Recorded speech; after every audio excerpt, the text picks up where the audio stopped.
अपने बेटे और बहू के साथ कांति बूढ़ी का परिवार है, लेकिन इस परिवार में कांति बूढ़ी कभी सुखपूर्वक नहीं रह पाई। हमेशा उनका बेटा और बहू उन्हें तंग करते हैं। अभी तक क्या कर रही हो रसोई में? इतना समय हो गया, खाना अब तक तैयार क्यों नहीं हुआ? मेरे पेट में चूहे कूद रहे हैं।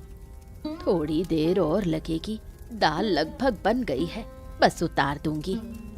मुझे बेटी कहकर मत बुलाओ, मैं तुम्हारी बेटी नहीं हूँ। इतना धीरे धीरे काम करती हो, मैं क्या बैठकर तुम्हारा इंतजार करती रहूं?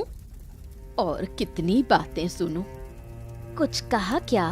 सुनो, उम्र का बहाना बनाकर ढीलापन दिखाने की जरूरत नहीं। मेरे माता पिता ने मुझे सिखाया है कि काम कैसे जल्दी कराना चाहिए। जल्दी करो, नहीं तो आज तुम्हारी खैर नहीं। तुम मुझसे इतना गुस्सा क्यों करती हो? मैंने तुम्हें कोई नुकसान पहुंचाया है क्या? अब मेरे अंदर पहले जैसी ताकत नहीं रही। बहाने छोड़ो, बहाने बनाने की ये जगह नहीं। कल तो मैंने देखा बाजार में तुम कैसे जल्दी जल्दी चल रही थी। अब तुम्हारा शरीर खराब हो गया, तब तो तुम्हें कोई परेशानी नहीं थी। तुम्हारे माता पिता ने कभी तुम्हें बड़ों का सम्मान करना सिखाया, बड़ों का आदर करना भी सिखाया? मेरे माता पिता ने मुझे जो सिखाया वो मेरा व्यक्तिगत मामला है। तुम्हारे जैसी बूढ़ी को कैसे डांटना और नियंत्रित करना है ये मैं अच्छे से जानती हूँ। जल्दी खाना लेकर आओ, मुझे इंतजार न करना पड़े।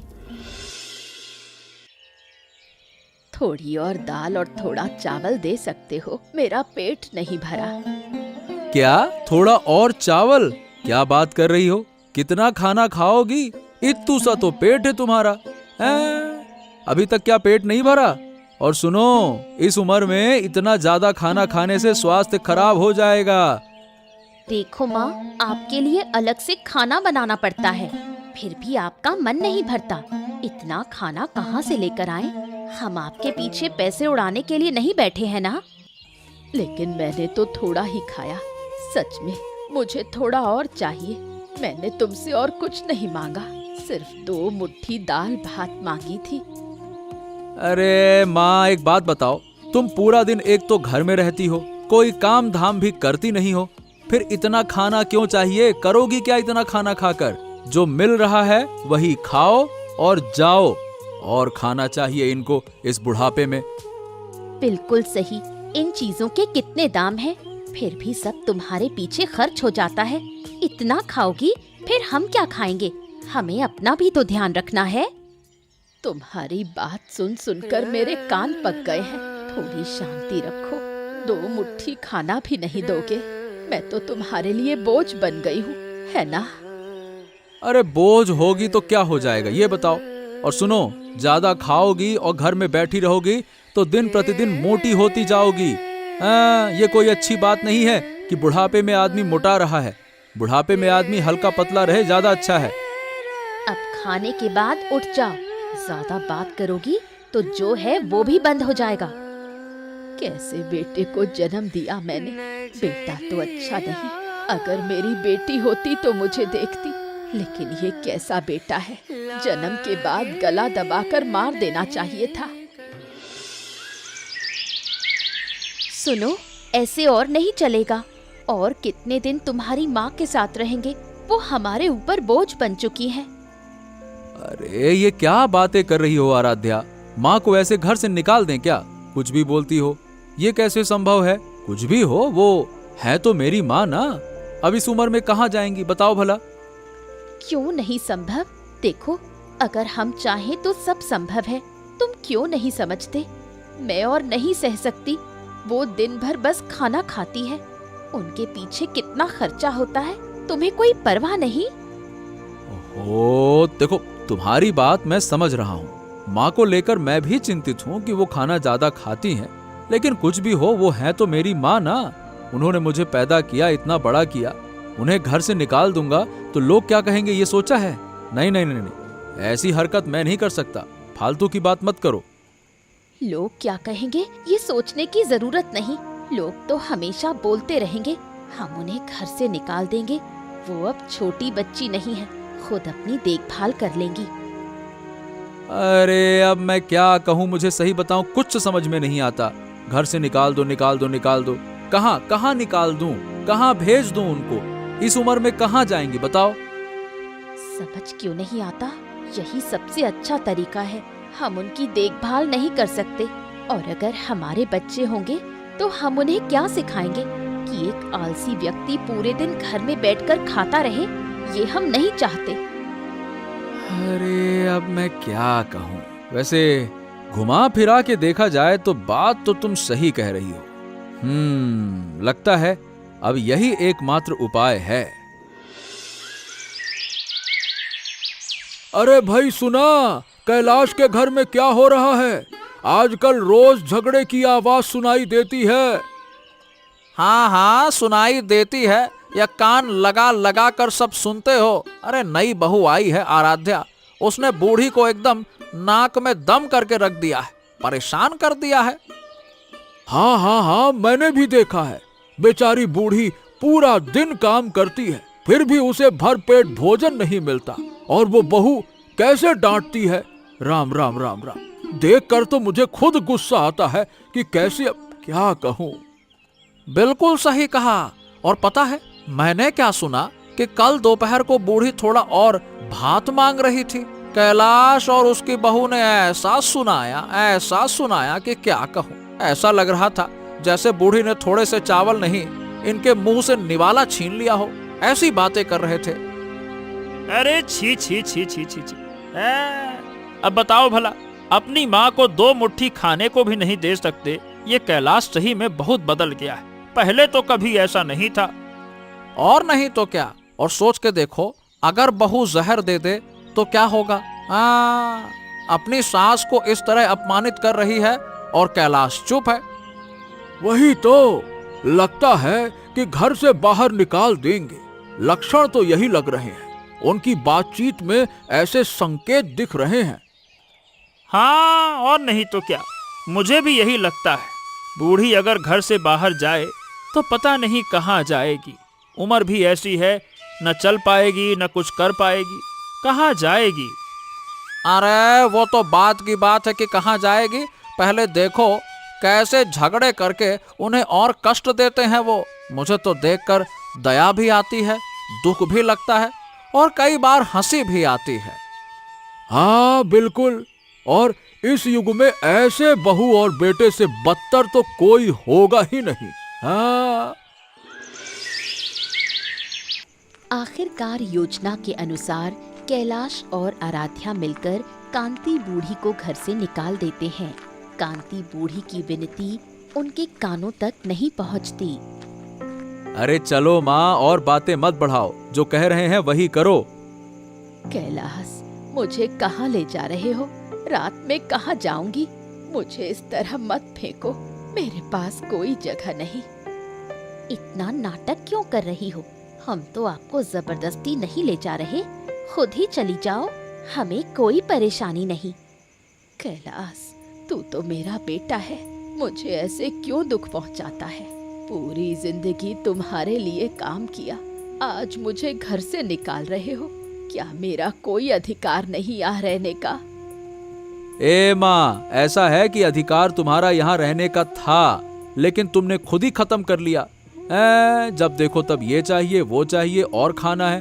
भाई ऐसा है कि तुम्हारा बोझ अब हम नहीं ढो सकते, बस।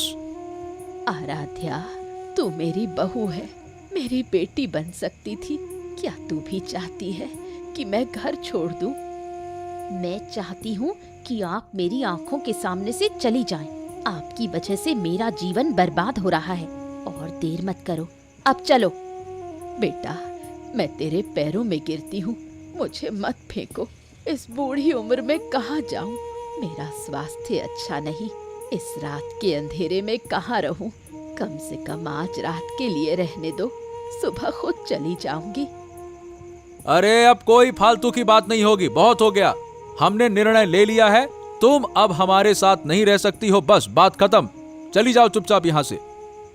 बेटा, तेरे पैरों में गिरती हूँ, मुझे मत फेंको बाहर। अगर तेरे पिता जीवित होते तो ऐसा कभी नहीं होता। मैंने तुम्हें कितनी मेहनत करके बड़ा किया, क्या तू सब भूल गया?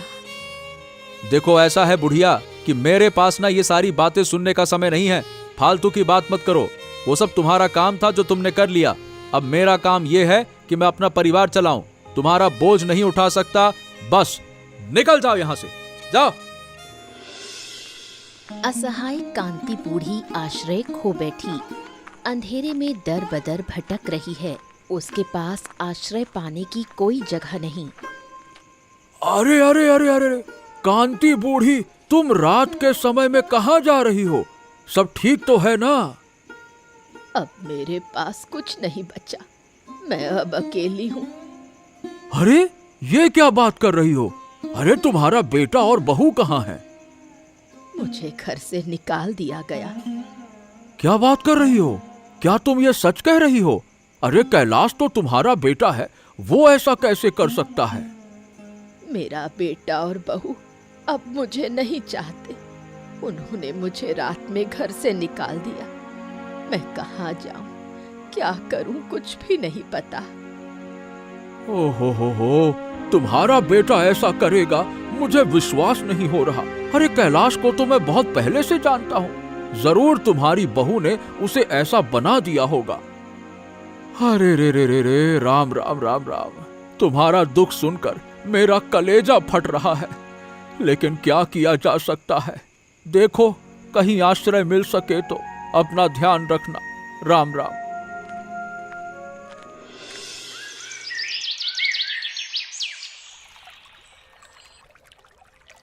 कौन हो तुम? इतनी सुबह यहाँ अकेली क्यों बैठी हो? क्या तुम्हें कुछ हुआ है? अब मेरे पास कुछ नहीं बचा। मैं अब अकेली हूँ। मुझे घर से निकाल दिया गया। किसने निकाल दिया? मेरा बेटा और बहू अब मुझे नहीं चाहते। उन्होंने मुझे रात में घर से निकाल दिया। मैं कहाँ जाऊँ, क्या करूँ, कुछ भी नहीं पता। छी छी, ऐसा कैसे? तुम्हारा बेटा ऐसा करेगा? तुम मेरे साथ चलो। मैं अपनी झोपड़ी में अकेली रहती हूँ। मैं तुम्हें आश्रय दूंगी। तुम जितने दिन चाहो मेरे पास रह सकती हो। डरो मत, मैं तुम्हें कोई कष्ट नहीं दूंगी।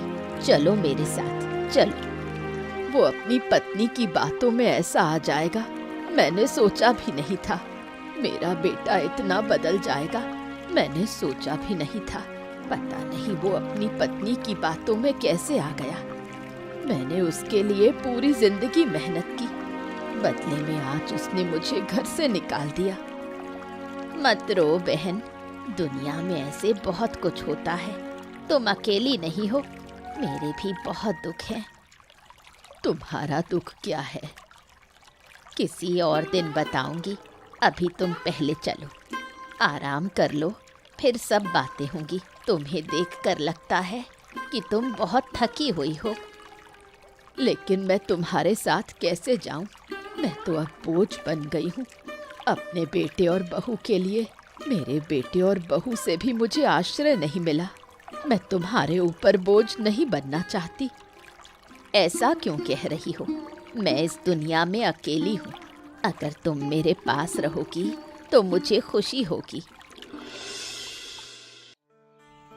गांव के सरदार चंद्रशेखर बाबू के घर जाकर गांववासी उन्हें सब कुछ बताते हैं। कैलाश और आराध्या की निर्दयता सुनकर वो स्तब्ध रह जाते हैं। बाबू, कल रात मैंने कांति बूढ़ी को सड़क पर देखा था। वो अकेली चल रही थी। मैंने पूछा कि कहाँ जा रही हो, तो उन्होंने कहा कि उनको घर से निकाल दिया गया है। ये क्या बात कर रहे हो? कांति बूढ़ी इतनी रात में अकेली क्यों? उसका बेटा और बहू कहाँ थे? यही तो बताने आया हूँ। कैलाश और उसकी पत्नी ने मिलकर कांति बूढ़ी को घर से निकाल दिया। बूढ़ी बेचारी बहुत रो रही थी। मैं उन्हें अपने घर में आश्रय नहीं दे सका। फिर वो कहाँ चली गई मुझे पता नहीं। ये क्या बातें कर रहे हो? अपनी माँ को घर से निकाल दिया? बाप रे बाप, मैं तो विश्वास नहीं कर पा रहा कि कैलाश ऐसा कर सकता है। मतलब मैं सोच ही नहीं पा रहा। वही तो बाबू, और मैं तो कहता हूँ कि कैलाश की पत्नी आराध्या ने ये सब किया है। उन्होंने कैलाश के मन में जहर घोल दिया। बूढ़ी बेचारी रो रही थी। अगर उनका पति जीवित होता तो ऐसा कभी नहीं होता। अरे छी छी छी छी छी, समाज के सामने चुपके से धोखा दिया। अरे जो अपनी माँ का सम्मान नहीं कर सकता उसका समाज में कोई काम नहीं। हाँ सही कह रहे हैं आप। तो बाबू अब क्या होगा? ये बूढ़ी कहाँ रहेगी? हमें तो उन्हें ढूंढना होगा। हाँ तुम चिंता मत करो, जब तक मैं हूँ कांति बूढ़ी को कोई कष्ट नहीं होगा। मैं उस कैलाश और आराध्या को उचित सजा दूंगा और उन्हें ऐसी सजा दूंगा कि कोई कभी ऐसा बुरा काम सोच भी ना सके। गांव वाले मेरे पास न्याय मांगने आए हैं तो न्याय अब होगा। चंद्रशेखर बाबू जानते हैं कि कैलाश और आराध्या लालची हैं, इसलिए वो उनके मन में लालच के बीज बो देते हैं। कैलाश कैसे हो तुम लोग? और ये बताओ तुम्हारी माँ कहाँ है? आजकल उन्हें देखा नहीं तो सोचा मिल लूं। कैसा है स्वास्थ्य उनका? हाँ बाबू, माँ तो ठीक है, लेकिन ये बताइए कि आज अचानक आप हमारे घर पर क्यों आए हैं? कोई जरूरत थी क्या? हाँ जरूरत थी। दरअसल एक गुप्त बात तुम्हारे साथ साझा करनी थी। ये बताओ क्या तुम जानते हो कांति बूढ़ी के नाम पर बहुत जमीन है? हाँ। क्या कह रहे हैं? माँ के नाम जमीन है? हमें कुछ पता नहीं। कहाँ है वो जमीन? अरे एक बहुत बड़ी जमीन है, पर कागजात के लिए तुम्हारे साथ बात करनी होगी। अब अकेली हैं तुम्हारी माँ, उनसे क्या ही बात करना। उनके नाम इतनी जमीन है तो मैं क्या कह रहा हूँ कि लोग इस पे कब्जा कर सकते हैं, तुम्हें समस्या हो सकती है। इसीलिए पहले इसके कागज वागज सही कर लो। बाबू अगर आप थोड़ी और जानकारी देते तो हम देख सकते। मतलब माँ के नाम जमीन है और कागजात किसके पास हैं उसके? कागजात तो तुम्हें खुद ही खोजने होंगे। हाँ, कागजात खोजने के बाद पक्के कागज बनाने में मैं तुम्हारी मदद करूंगा। अच्छा तुम ये सब छोड़ो, एक काम करो, अपनी माँ को बुलाओ, मैं सीधे उनसे बात करूंगा। वो अच्छी तरह से बता सकती हैं कि कागजात कहाँ हैं। बुलाओ। असल में बाबू क्या है कि माँ घर पर है नहीं, वो मामा के घर गई है। क्या है कि मामा की तबीयत ठीक नहीं थी तो बस बुला लिया उन्होंने अपनी बहन को।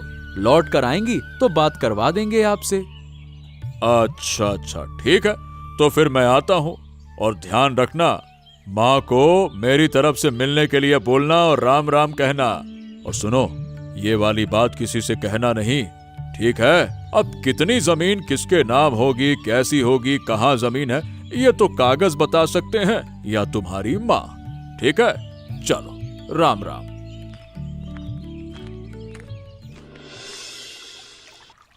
अरे माँ, आप यहाँ क्या कर रही हैं? हमें आपकी बहुत चिंता हुई। चलिए माँ, हम आपको लेने आए हैं। मुझे लेने आए हो? अब मेरी याद कैसे आ गई? जब तुमने मुझे घर से निकाला था तब कहाँ थे? सासू माँ, आप गलत समझ रही हैं। हम गुस्से में कुछ बोल बैठे। असल में हम आपसे बहुत प्यार करते हैं, हमसे गलती हो गई। हाँ माँ, हमसे गलती हो गई। आप चलिए हमारे घर, तुम्हारे बिना पूरा घर खाली लग रहा है। क्या हुआ? अचानक इतना प्यार कैसे उमड़ आया? उस दिन तो आपने रात में इन्हें घर से निकाल दिया था। आप चुप रहें, ये हमारा पारिवारिक मामला है, आपको इसमें दखल देने की जरूरत नहीं।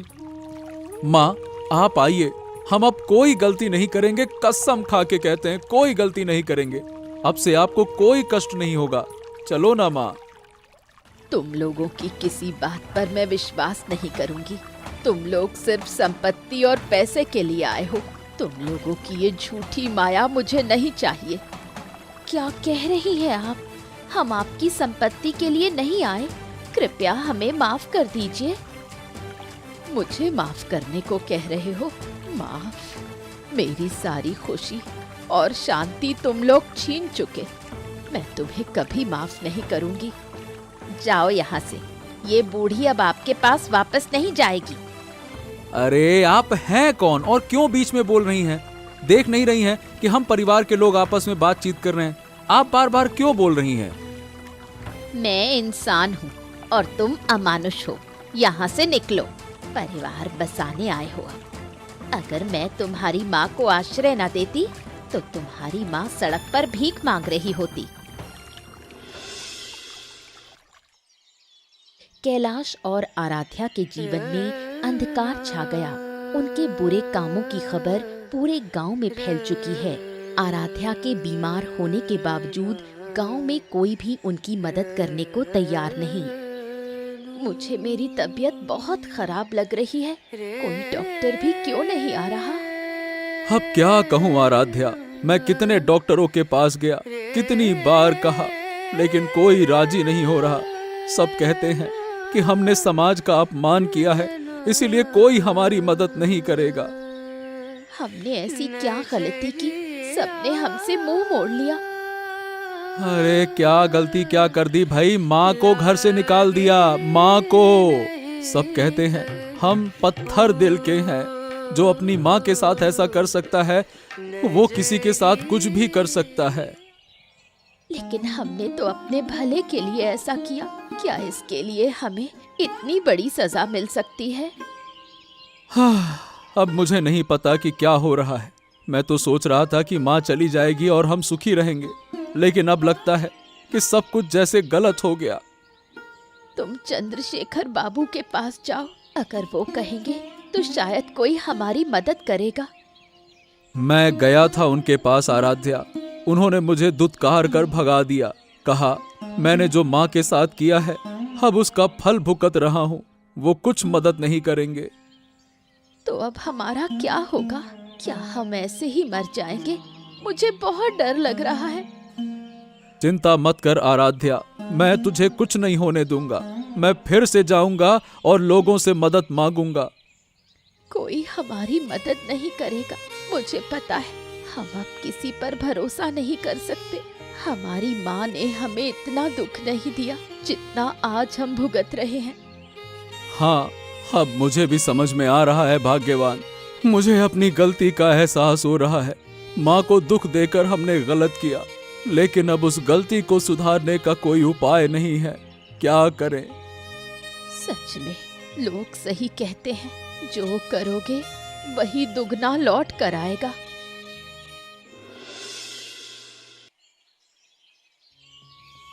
बाबू, बाबू मुझे न्याय चाहिए। हमारी मुसीबत में कोई हमारी मदद नहीं कर रहा। मेरी पत्नी आराध्या बहुत बीमार है, लेकिन कोई डॉक्टर नहीं आ रहा। बाबू, ऐसा मत करवाइए, कुछ न्याय करिए। ओ न्याय। अन्याय करने वाले न्याय की मांग कर रहे हैं। क्या बात है। तुम्हारी मुसीबत में कोई मदद तुम्हारी क्यों करेगा? तुमने खुद तुम्हारी माँ की मुसीबत में क्या किया? उन्हें घर से बाहर निकाल दिया। अरे जो मुसीबत तुम्हारे सर आई है उसे तुमने खुद बुलाया है। मैंने क्या किया है? मेरी पत्नी बीमार है, क्या उसके लिए हमें ये सजा मिल सकती है? बताइए। ये बताओ तुम्हारी माँ कहाँ है? उनका न्याय कौन करेगा जो उनके साथ गलत हुआ? जिन्होंने तुम्हें पैदा किया, जिन्होंने तुम्हें अपने गोद में खिलाया, जिन्होंने तुम्हें अपने सर पे बिठाया, अपना दूध पिलाया, तुम्हें पाला पोसा, संस्कार दिए, तुमने उसे ही घर से निकाल दिया और अब न्याय की मांग कर रहे हो। शर्म नहीं आती? मेरी माँ तो ठीक है, वो अपनी खुशी से गई। चुप रहो तुम। मैं सब जानता हूं। तुम और तुम्हारी पत्नी ने उसे घर से निकाल दिया। सिर्फ पैसों के लालच में तुमने माँ के साथ ऐसा किया। ऐसा कौन इंसान करता है? तुम इंसान नहीं, राक्षस और राक्षस। आप हमें गलत समझ रहे हैं बाबू, माँ तो खुद से चली गई। गांव वालों ने तुम लोगों के साथ में क्या किया? अपने माँ का सम्मान न कर पाने वाला न्याय के योग्य नहीं है। बिल्कुल सही कहा बाबू। कैलाश और आराध्या का न्याय होना चाहिए। बाबू विश्वास कीजिए, मेरी पत्नी मर जाएगी। अगर आप कहेंगे तो शायद कोई डॉक्टर आ जाए। बाबू मदद कीजिए। मैं कुछ नहीं कर सकता। जाओ यहाँ से। मैं तुम्हारा कोई न्याय नहीं करूंगा। जाओ, अपने पाप का फल खुद ही भुगतो। चलो जाओ यहाँ से। बाबू, मैं आपके चरणों में गिरता हूँ। ऐसा अधर्म मत करिए। मेरी पत्नी मर जाएगी। मैं सबके सामने क्षमा मांग रहा हूँ। मैं कब भी ऐसा काम नहीं करूंगा। निश्चित रूप से उस दिन जिस दिन तुमने अपनी माँ को घर से बाहर निकाला होगा, तुम्हारी माँ ने भी तुम्हारे चरणों में आकर भीख मांगी होगी, लेकिन तुमने उस बेचारी बूढ़ी की कोई बात नहीं सुनी। मैं भी नहीं सुनूंगा।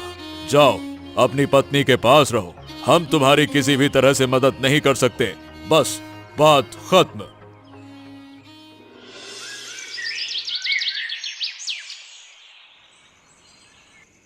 गांव वालों से अपमान झेलने के बाद कैलाश और आराध्या अब अपनी गलती समझ चुके हैं। वो कांति बूढ़ी से माफी मांगने का निश्चय करते हैं। मुझे बहुत दुख हो रहा है। लगता है मैं अब नहीं बचूंगी। ऐसा मत कहो, ऐसा मत कहो। तुम ठीक हो जाओगी। मैं तुम्हें कुछ नहीं होने दूंगा, कुछ नहीं होने दूंगा। मुझे पता है क्यों ये सब हो रहा है। ये हमारे पाप का फल है। हमने माँ के साथ जो किया उसकी सजा मिल रही है। मैं भी यही सोच रहा हूँ। माँ को घर से निकालकर हमने गलत किया। उसका अभिशाप हमारा जीवन बर्बाद कर रहा है। मैंने तुम्हें कितनी बातें सुनाई, कितना दुख दिया, तुम्हें माँ के खिलाफ भड़काया। मेरी वजह से आज ये हाल है। नहीं भाग्यवान, तुम्हारी कोई गलती नहीं है, सब मेरी गलती है।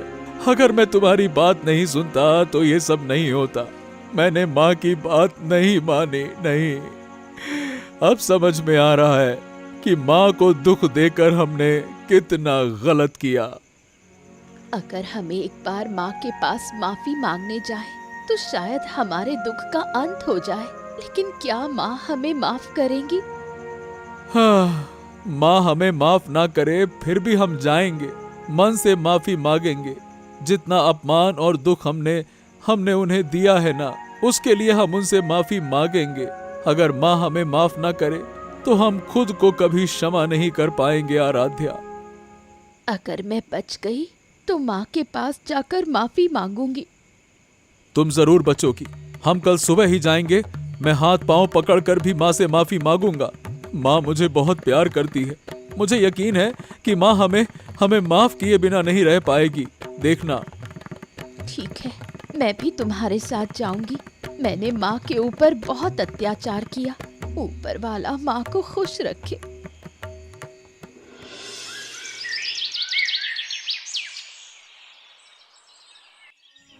माँ, आप यहाँ?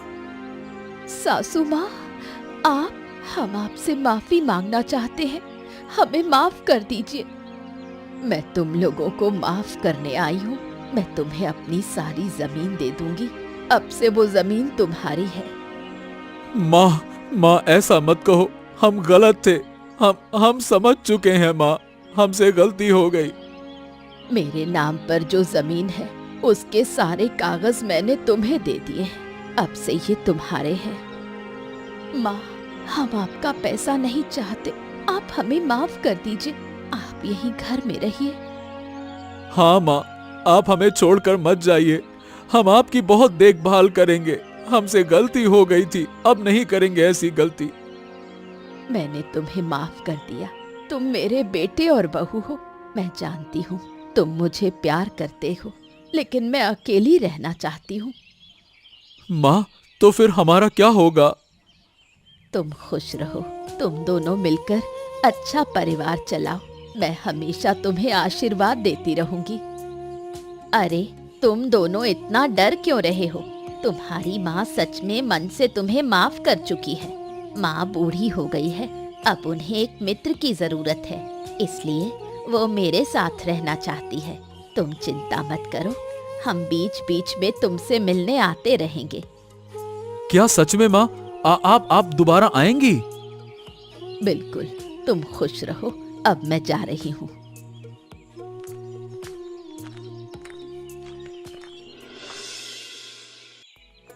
अंततः दोनों बूढ़ी अपने नदी किनारे के घर में सुखपूर्वक जीवन बिताना शुरू करती हैं। कांति बूढ़ी ने अपने मन से सभी कष्ट छोड़ दिए। और शांति बूढ़ी के साथ नई शुरुआत की।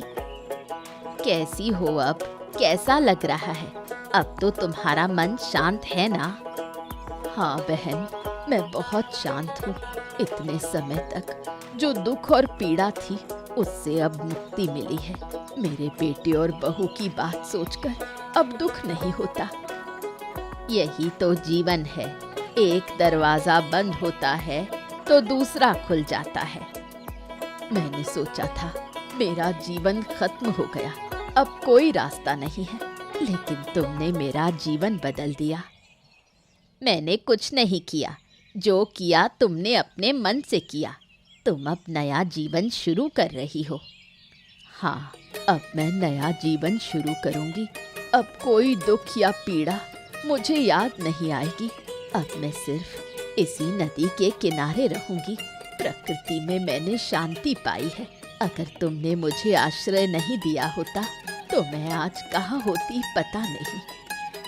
उन बातों की चिंता मत करो। अब चलो हम खुलकर जीवन जिए। अपना बाकी का जीवन हम इस नदी के किनारे की झोपड़ी में बिताएंगे। ऐसी ही मज़ेदार कहानियाँ देखने के लिए हमारे चैनल को सब्सक्राइब करना ना भूलें। बताओ दोस्तों, इस कहानी में मेरी झोपड़ी कहाँ है?